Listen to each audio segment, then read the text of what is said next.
ये काफी इंटरेस्टिंग है। यहाँ पर ये अभी फिलहाल के टाइम पर बोला गया कि 30 माओइस्ट जो हैं उनकी डेथ हो गई। ये मूवी है जिसका नाम है चक्रव्यूह। जब ये पहली बार ये मूवी मैंने देखी, 2-3 दिन तक मेरे दिमाग में ये मूवी घुसी रही। ये कहते हैं कि ना तो हम तुम्हारी पुलिस को मानते हैं, ना तुम्हारे संविधान यानी कि कॉन्स्टिट्यूशन को मानते हैं, क्योंकि उसने हमारे लिए किया ही क्या है।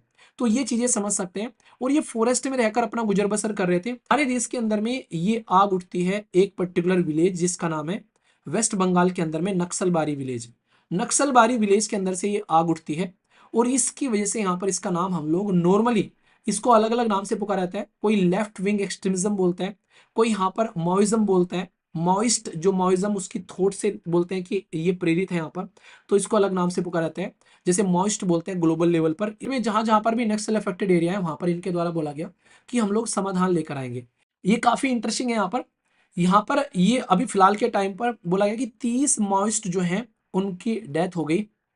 2 एनकाउंटर हुए यहाँ पर छत्तीसगढ़ के अंदर में।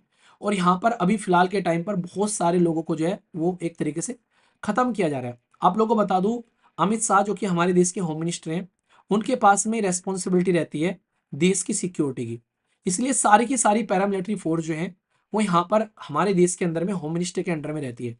एक पैरामिलिट्री फोर्स ऐसी है जो कि होम मिनिस्टर और डिफेंस मिनिस्ट्री दोनों के अंडर में रहती है। उसका नाम आप लोगों को बताना है, देखता हूँ कौन बताते हैं। अभी इंपॉर्टेंट मुद्दा क्या है मैं आप लोगों को यहाँ पर बताता हूँ, ठीक है, जिससे आप लोग चीजों को अच्छे से समझ पाएंगे। आज की डेट में दिक्कत यहाँ पर ये देखने को मिल रही है कि हमारे देश के अंदर में जो माओइस्ट है, इसके बारे में बात करूंगा, कौन होते हैं, कैसे होते हैं, क्या होते हैं, सारी बातें डिस्कस करूंगा।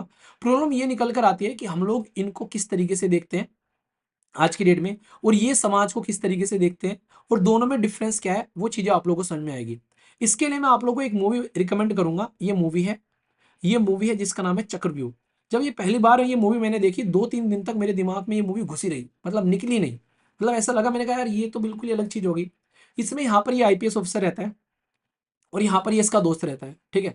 तो यहाँ पर ये जो आईपीएस ऑफिसर साहब है यहाँ पर, तो ये अपने दोस्त को भेजते हैं यहाँ पर माओइस्ट के साथ में जाकर मिलने के लिए, ताकि ये अंदर की इंफॉर्मेशन निकाल कर लेकर आ सके, ठीक है। यानी कि कहने का मतलब ये है कि जिसने नहीं देखे थोड़ा सा बता देता हूँ ताकि आप लोग रियलिटी समझ सके, जो आज के डेट में कम्युनिटी की रियलिटी में प्रॉब्लम क्या है और हम लोग कैसे देख रहे हैं यहाँ पर। तो जब ये यहाँ पर इसको भेजता है एज ए इन्फॉर्मर बनाकर अंदर, ताकि अंदर की इंफॉर्मेशन निकाल कर लेकर आ सके यहाँ पर, तो उस टाइम पर यहाँ पर ये जब अंदर जाता है, अंदर की सिचुएशन को देखता है और उनकी रियलिटी समझता है कि ये लड़ क्यों रहे हैं यहाँ पर, तो भाई साहब ये इनकी तरफ मिल जाता है जाकर इस पर्टिकुलर मूवी के अंदर में, ठीक है। यानी कि आईपीएस का दोस्त जो है वो यहाँ पर खुद नक्सलाइट की तरफ को मिल जाता है जाकर। यहाँ पर इस तरीके का मुद्दा आप लोगों को देखने को मिलता है। और ये कहता है कि यार ये अपनी जगह सही है, ये अपने अधिकारों के बारे में बात कर रहे हैं, क्योंकि इनको इतना ज्यादा टॉर्चर किया गया पास्ट में जिसकी कुछ हद नहीं है। ये दिक्कतें यहाँ पर देखने को मिली है। तो इसके चलते यहाँ पर ये पूरी की पूरी मूवी दिखाई गई है यहाँ पर। तो यानी कि यहाँ पर पूरा मुद्दा आप लोगों को समझ में आ गया कि सरकार पुलिस अपनी जगह सही है, क्योंकि उनको ये लग रहा है कि वो आज की डेट में यहाँ पर ग्राउंड लेवल पर जो दिक्कतें चल रही हैं उन ग्राउंड लेवल की दिक्कतों को खत्म कर रही है, लॉ एंड ऑर्डर की प्रॉब्लम चल रही है। ये अपनी जगह यहाँ पर ठीक है। इस मूवी के हिसाब से ये दिखाया गया है कि इस मूवी के अंदर में ये बताया गया है कि इन्होंने जो हथियार उठाए हैं वो अपनी समस्याओं के चलते हथियार उठाए हैं। ना इनके एरिया में कोई डेवलपमेंट हो रहा है, ना इनके एरिया में कोई सड़क है, ना स्कूल है, ना कोई हॉस्पिटल है, ना कोई इंटरनेट का कनेक्शन है, ना बिजली है।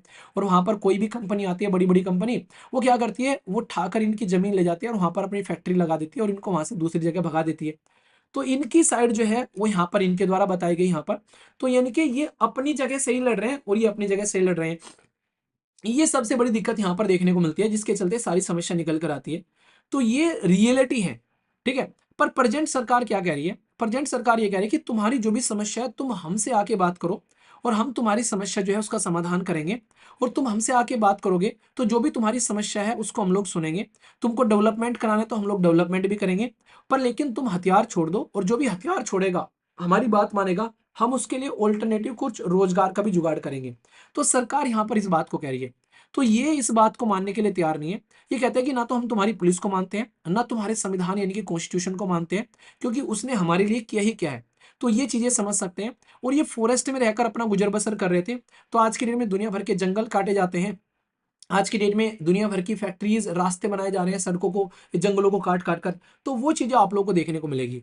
तो इसकी वजह से ये कोई एक राज्य की प्रॉब्लम नहीं है। अगर आप लोग ध्यान से देखोगे, हमारे देश के अंदर में कई सारे राज्य में फैली हुई ये प्रॉब्लम आप लोगों को देखने को मिलेगी, पर प्रेजेंट टाइम पर ये खत्म होती जा रही है आज के डेट में।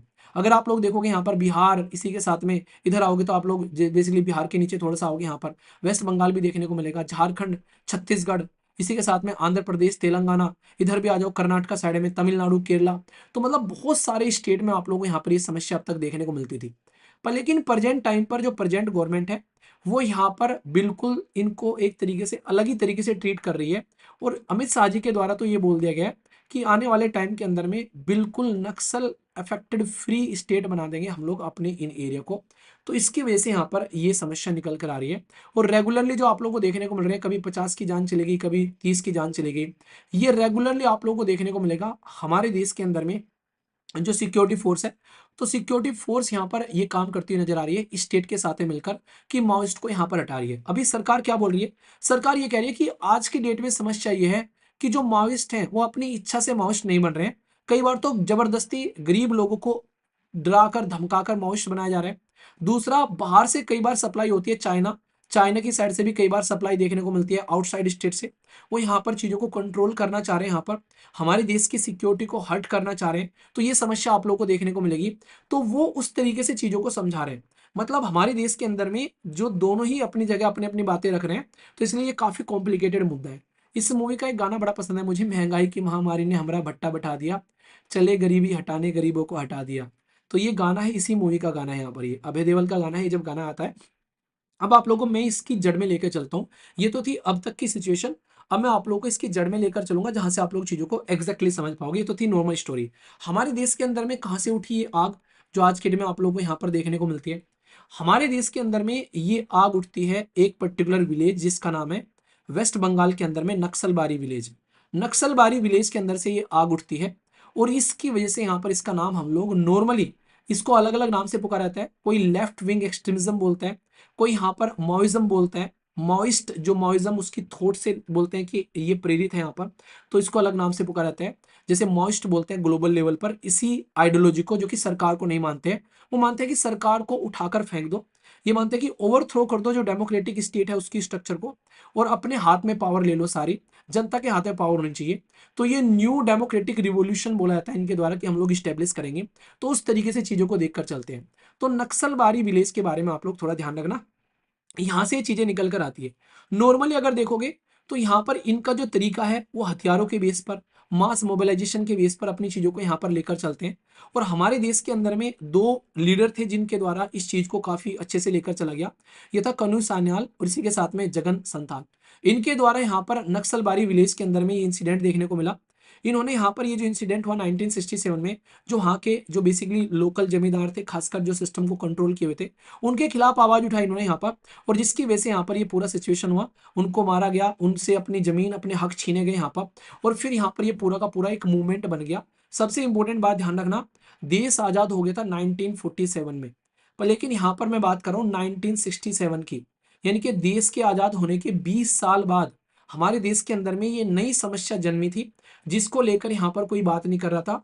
तो इन्होंने अपने आप अपने हिसाब से फिर हथियार उठाए, जिसकी वजह से ये सिचुएशन यहाँ पर इस तरीके से आनी स्टार्ट होगी। तो इसलिए मैं कह रहा हूँ कि ये सबसे बड़ी समस्या, ये मॉडर्न प्रॉब्लम आप लोगों को देखने को मिली, ना कि हिस्ट्री में इसका मतलब हिस्ट्री में कोज तो था, हिस्ट्री में क्या क्या कोज थे वो मैं आप लोगों को बताऊंगा अभी यहाँ पर लेकिन रियलिटी में कंडीशन किस तरीके से बनी वो मैंने आप लोगों को यहाँ पर समझाया। अब इसको लेकर मैं आप लोगों को थोड़ा सा कुछ इंटरेस्टिंग बातें बताऊंगा, जिससे कि आप लोग इसको ढंग से समझ पाओगे और अच्छे से। हमारे देश के अंदर में छत्तीसगढ़, उड़ीसा, झारखंड, आंध्र प्रदेश, ये तेलंगाना, इनमें तो मेन है, बिहार के कुछ एरिया में भी आप लोगों को देखने को मिल जाती है। तो ये इनिशियल रिवोल्ट जो था वो लैंडलॉर्ड के खिलाफ था। जैसे नहीं पुरानी मूवीज आप लोगों ने देखी होगी, अमरीश पुरी बेसिकली पूरा जमींदार रहा करता था। और वो जमींदार जो था वो पुराना मतलब काम करवाया करता था और कुछ दिया नहीं करता था, सारा अनाज भी अपने पास ही ले लिया करता था। तो ये इस तरीके की हरकतें आप लोगों को देखने को मिलती है पुराने जमींदारों की। तो वो जनता को नौकरों की तरह पैरों की जूती समझा करते थे, और सारी समस्या यहाँ से निकल कर आती थी। तो सबसे बड़ा जो प्रॉब्लम था वो था लैंड रिलेटेड फैक्टर। ठीक है, तो लैंड का एनक्रोचमेंट किया जाता था कई बार, लैंड कई बार सरकारों के द्वारा भी और कई बार यहाँ पर लैंडलॉर्ड के द्वारा भी। तो ये सबसे बड़ी समस्या यहाँ पर देखने को मिलती थी, जहां से चीजें निकल कर आती थी। और लैंड एक सेंसिटिव इशू है हमारे देश के अंदर में। भाई जमीन देखकर लोगों की शादी होती है, कितनी हिस्से में जमीन आती है उसके हिसाब से शादी होती है। तो ये चीजें समझ सकते हैं। जब लैंड इनकी ले ली यहाँ पर, जो कि इनकी कहीं ना कहीं एक तरीके से जो इस तरीके से कनेक्टेड थे यहाँ पर, तो यहाँ पर उन लोगों को फिर क्या किया जा रहा, जब लैंड भी ले ली, एक तो जमीन छीन ली, दूसरा उस एरिया को खाली भी करवा रहे हैं, जबरदस्ती वहां से उनको भगा रहे हैं। तो ये सबसे बड़ा समस्या बन गया फिर यहाँ पर। मतलब उनको कोई कॉम्पनसेशन भी नहीं दिया जा रहा है प्रॉपर, कि भाई ठीक है तुम्हारी जमीन ले ली, ये लो तुम्हारे इतने पैसे, तुम जा सिमरन जी ले अपनी जिंदगी कहीं जाकर यहाँ पर लेकिन ऐसा नहीं किया जा रहा है, ये आप लोग समझ सकते हैं। इसी के साथ में फिर बोला कि तुम्हें हम लोग लेकर आएंगे किसके अंदर में, तुमको हम लोग सही चीज से प्रोवाइड कराएंगे, जैसे इनको बोला लाइवलीहुड देंगे। लाइवलीहुड तो छोड़ो, पब्लिक डिस्ट्रीब्यूशन सिस्टम तक इनको प्रॉपर नहीं दिया गया, कोई ऑल्टरनेटिव जॉब नहीं दी गई, प्रॉपर्टी रिसोर्सेज जो थे वो प्रॉपर इनको राइट नहीं दिए गए, सोसाइटी से ये अलग थलग पड़ गए यहाँ पर आकर। जमीन थी जिस पर अपनी लाइफ को एंजॉय करते थे वो तुमने छीन ली, डिग्निटी वाली लाइफ कहीं बची नहीं। तो कहानी जो है वो बहुत ही ज्यादा खराब होती यहाँ पर नजर आने लगी। ये चीजें आप लोग समझ सकते हैं। यानी कि गवर्नमेंट के अंदर में जो करप्शन है उसकी भी भेंट यहाँ पर ये चढ़ गए, कहीं ना कहीं ऐसी चीजें आप लोग यहाँ पर बोल सकते हो। तो गवर्नमेंट ये इस तरीके से, और अलग अलग ज्योग्राफी में जहां पर ये फैला, तो बहुत सारी समस्याएं यहाँ पर आप लोगों को देखने को मिलेगी। तो क्या सरकार यहाँ पर इस चीज को नहीं समझ रही है? देखो कई बार सरकार समझती तो है, पर लेकिन दिक्कत निकल कर ये आती है कि सरकार जो है उस चीज को एक्सेप्ट नहीं करना चाहती, क्योंकि कोई उनकी ऑथोरिटी को चैलेंज कर रहा है। तो सरकार उल्टी हो जाती है फिर वहां पर, वो कहते हैं कि हमारा डेमोक्रेटिक सिस्टम है उसको फॉलो करेंगे, कोई अगर कुछ करेगा तो उसको हम लोग निपटाएंगे। तो इसलिए उन्होंने ऑपरेशन, कई सारे ऑपरेशन चलाए। 2010 में ऑपरेशन ग्रीन हंट चलाया, ठीक है। सीआरपीएफ के बहुत सारे मैसिव डिप्लॉयमेंट किया गया, सेंट्रल रिजर्व पुलिस फोर्स इसी के लिए लगा दी कि इनको हटाओ तुम यहाँ पर। स्पेशल स्कीम चलाई यहाँ पर इनसे रिलेटेड की कैसे कैसे वहां पर टावर वार खड़े करने, क्योंकि वहां पर टावर वार भी नहीं लगते थे, बहुत सारी दिक्कतें और देखने को मिलती थी। ये बहुत सारे ऐसे सिस्टम इन्होंने वहां पर क्रिएट किए, जिसके चलते इन्होंने चीजों को सुधारने की कोशिश की गई यहाँ पर, ठीक है। एक समाधान प्रोग्राम चलाया, समाधान प्रोग्राम ने तो सब कुछ यहाँ पर चेंज करके रख दिया। समाधान एक प्रोग्राम चलाया गया जिसका बेसिक पर्पज यहाँ पर यह था कि कैसे आज की डेट में इनका नेटवर्क पूरा खत्म करना है, किस तरीके से यहाँ पर इस रीजन के अंदर में इनको किसी भी काम का नहीं छोड़ना है, इनके पास में कोई भी पैसा वैसा कुछ नहीं इनके पास में होना चाहिए। तो उसके चलते ये जो पर्टिकुलर एक तरीके का सिस्टम है उसने यहाँ पर इनकी कमर तोड़ कर रख दी, आप लोग ऐसा बोल सकते हो, ठीक है। तो ये भी पॉइंट आप लोग यहाँ पर समझ सकते हैं। तो समाधान ऑपरेशन के बारे में मैं आप लोग को बता देता हूँ, जिससे कि आप लोग चीजों को समझ पाएंगे। उसकी फुल फॉर्म भी एटलीस्ट आप लोग यहाँ पर ध्यान रखना, बहुत ही बेसिक है। अलग अलग स्टेट में जहां जहां पर भी नक्सल अफेक्टेड एरिया है वहां पर इनके द्वारा बोला गया कि हम लोग समाधान लेकर आएंगे। SA, इसका नाम याद रखना, MAD, ठीक है ना, HAN। तो एक एक शब्द का मतलब है यहाँ पर, ये पूरा का पूरा ऑपरेशन चलाया गया। ऐसे बोला गया स्मार्ट, यानी कि स्मार्ट लीडरशिप रखेंगे। ए से बोला गया एग्रेसिव रखेंगे, एग्रेसिव स्ट्रेटजी लेके चलेंगे। एम से रखा गया मोटिवेशनल एंड ट्रेनिंग प्रॉपर देंगे यहाँ पर। इसी के साथ में इंटेलिजेंस, एक्शनेबल इंटेलिजेंस लेकर आएंगे। पूरा का पूरा डैशबोर्ड बनाएंगे, इनकी परफॉर्मेंस देखेंगे, कैसे कैसे हमारे ऑपरेशन काम कर रहे हैं, क्या क्या दिक्कत हो रही है, क्या क्या समाधान निकल रहे हैं सारे। एच से इन्होंने बोला कि हार्नेसिंग टेक्नोलॉजी, यानी कि टेक्नोलॉजी का इस्तेमाल करेंगे। ए से बोला यहाँ पर कि भाई साहब एक्शन प्लान बनाएंगे थिएटर, ईच थिएटर के लिए, यानी कि अलग अलग एरिया में जो जो काम चल रहा है उनके लिए पूरा अलग अलग एक्शन प्लान होना चाहिए। ऐसा नहीं कि सेम जूती सबके पैरों फिट करेंगे, नहीं ऐसा नहीं करेंगे। और जो भी ये ऐसी हरकतें कर रहे हैं यहाँ पर, ठीक है, इनको फाइनेंस नहीं मिलने देंगे, तो नो एक्सेस टू फाइनेंस। तो ये पूरा का पूरा समाधान प्रोसीजर यहाँ पर लेकर आए, जिसके चलते आज की डेट में काफी लार्ज स्केल पर इन्होंने कमर तोड़ दिया नक्सल अफेक्टेड एरिया में। तो ये चीजें आप लोग समझ सकते हैं, ठीक है। तो जो एक तरीके से आप लोग ये सोच सकते हैं कि कहीं ना कहीं मेरे हिसाब से ये एक तरीके से, मतलब सिक्योरिटी फोर्स यूज करना, लोगों को मारना, ये एक गांधीयन स्टेट की फिलोसफी कभी नहीं रही है। तो यहाँ पर नॉर्मली अगर ढंग से लेकर चला जाए तो नॉर्मल इस तरीके से होना चाहिए कि एक तो उनके पास में बंदूक आ कहाँ से रही है, तो उनकी एक्सिस जो आ रही है वो एक्सिस तोड़ो। फाइनेंस कहाँ से मिल रहा है, फाइनेंस उनको खत्म करो यहाँ पर, ठीक है। और फिर उनको कुछ ऐसा ऑफर दो ताकि वो अपनी जो ये पर्टिकुलर सिचुएशन उसको छोड़ने के लिए तैयार हो जाए, ठीक है। ताकि वो जॉब के लिए या फिर कुछ इस तरीके से स्टडी के लिए, बच्चों की पढ़ाई के लिए, क्योंकि हर एक माँ बाप जो है अपने माँ बच्चों की जिंदगी को सुधारने के लिए इस तरीके का काम करता है। तो कुछ ऐसी चीजें आप लोगों को यहाँ पर इंप्लीमेंट करनी पड़ेगी। तो ये चीजें आप लोग यहाँ पर समझ सकते हैं, अगर इनको लेकर आप लोग चलोगे तो बहुत सारी चीजें इंप्रूव कर सकते हो। लेकिन यहाँ पर कंडीशन कुछ अलग ही आप लोगों को देखने को मिलती है, जिसकी वजह से समस्या यहाँ पर निकल कर आती है, ठीक है। तो यही मैं आप लोगों को यहाँ पर समझाना चाह रहा हूँ। तो समाधान एक समाधान है, पर लेकिन समाधान अगर कर कर इस तरीके का समाधान किया जाएगा तो फिर ये सही समाधान नहीं है। कई सारे लोग तो ये वही बोलते हैं कि यार माओइस्ट जो है हमारे कई सारे डिफेंस, कई सारे सिक्योरिटी फोर्स को मारते हो। हाँ वो भी सही नहीं है, वो भी गलत काम करते हैं। उनको भी मौका मिलते है वो सीआरपीएफ के जवानों को उड़ा देते हैं, बिल्कुल, ठीक है। कहीं मतलब बम लगा दिया, कहीं वो लगा दिया, तो बिल्कुल वॉर छिड़ी है दोनों के बीच में आज की डेट में देखने को मिले। तो वो कंडीशन आप लोग समझ सकते हो। तो उसी बहुत सारे जवान हमारे बीच में पास्ट में शहीद हो चुके हैं। तो इसलिए कोई बैलेंस निकाल कर इस तरीके से लेकर चले ताकि चीजों को नॉर्मलाइज किया जा सके। पर लेकिन टाइम लगेगा, पर लेकिन मारना मरना ये कोई सही तरीका यहाँ पर नहीं होता है। तो ये चीजें आप लोग समझ सकते हैं, क्योंकि ये बिल्कुल ऐसे ही है जैसे नहीं घर में दो बहुएं हैं, दो बहुएं आपस में लड़ रही हैं, ए बी, ठीक है। एक कहेगी तू मेरी पहले मेरी साइड सुन, बी कहेगी तू मेरी साइड सुन। ए की सुनोगे तो ए सही लगेगी और बी की सुनोगे तो बी सही लगेगी। तो वो वाली कंडीशन आप लोगों को देखने को मिलेगी। तो यहाँ पर बिल्कुल ऐसी कंडीशन है, आप सरकार की सुनोगे तो सरकार सही लगेगी अपनी जगह, नक्सल अफेक्टेड लोगों की सुनोगे तो वो सही लगेंगे अपनी जगह। पर लेकिन मिड पाथ जो होना चाहिए, बुद्धा वाला पाथ होना चाहिए, ताकि उनकी प्रॉब्लम को पूरा सुना जाए, समझा जाए और उनको ये ट्रस्ट दिलाया जाए कि हाँ तुम्हारी समस्या सुनोगे और चीजों को लेकर चलेंगे। ऐसे आप लोग यहाँ पर आप लोग चीजों को समझ सकते हैं, ठीक है। तो उनकी साइड के भी लोग मर रहे हैं, वो भी अपना पूरे इमोशंस में रहते हैं। इधर हमारी साइड के ये जो खासकर अगर बात करते हैं डिफेंस फोर्सेस के लोग, उनकी जान जाती है तो उसको भी हम लोग फिर हम अलग गुस्से में आते हैं उस तरीके से। तो दोनों तरीके से सिचुएशन ऐसे निकल कर आती है, ठीक है। तो मैं आशा करता हूँ कि आप लोग के माइंड में इसको लेकर क्लैरिटी आ गई होगी। तो फिर भी कोई भी डाउट इसको लेकर आप लोग के मन में नहीं होना चाहिए, क्योंकि अगर चीज़ों को आप लोग सिस्टमेटिक वे में अगर समझ लोगे एक बार, तो फिर आप लोग के माइंड में बिल्कुल चीज़ें जो है वो अच्छे से सेट हो जाएंगी, ठीक है। समझ में आ गया पूरा मुद्दा। दूसरा यहाँ पर ये एक छोटी सी न्यूज़ है जो मैं आप लोगों को खैर बता दूंगा। वैसे ही यहाँ पर अभी क्या हुआ रिसेंटली, अभी ये मुद्दा भी था काफ़ी बड़ा, कि यूएसए से हमारे देश के अंदर में डिपोर्ट किया जा रहा है कई सारे लोगों को। तो अभी हमास के प्रोपोगंडा को एक हमारे देश की स्कॉलर थी यहाँ पर, उनके द्वारा उसके बारे में बातें की गई थी, तो उसको डिपोर्ट किया गया यहाँ पर, जो कि वर्जीनिया के अंदर में यहाँ पर रह रही थी। तो यहाँ पर यानी कि आज की डेट में सोशल मीडिया को सबसे ज़्यादा सर्विलेंस किसी देश के अंदर में किया जाता है तो चाइना के अंदर में, और दूसरे नंबर पर है यूनाइटेड स्टेट ऑफ अमेरिका। अगर कुछ भी तुम लिख रहे हो सोशल मीडिया पर तो एक एक चीज़ सरकार के पास में आप लोग की चली जाती है। तो ऐसे आप लोग चीज़ों को यहाँ पर समझ सकते हो। तो अलग ही लेवल की कहानी है ये सारी, थोड़ा सा इनको आप लोग समझ के चलिए। तो ये सारी चीज़ चलती रहती है यहाँ पर कहीं ना कहीं। तो डिपोर्ट किया जा रहा है हमारे देश के अंदर में हमारे देश के लोगों को, और अभी और भी ज़्यादा डिपोर्ट किया जाएगा। तो जो भी इलीगल तरीके से गए हैं उनको तो डिपोर्ट कर ही रहे हैं। अब जो इनके देश के अंदर में किसी दूसरी आइडियोलॉजी को सपोर्ट कर रहे हैं, अब उनको भी डिपोर्ट करना इन्होंने स्टार्ट कर दिया है।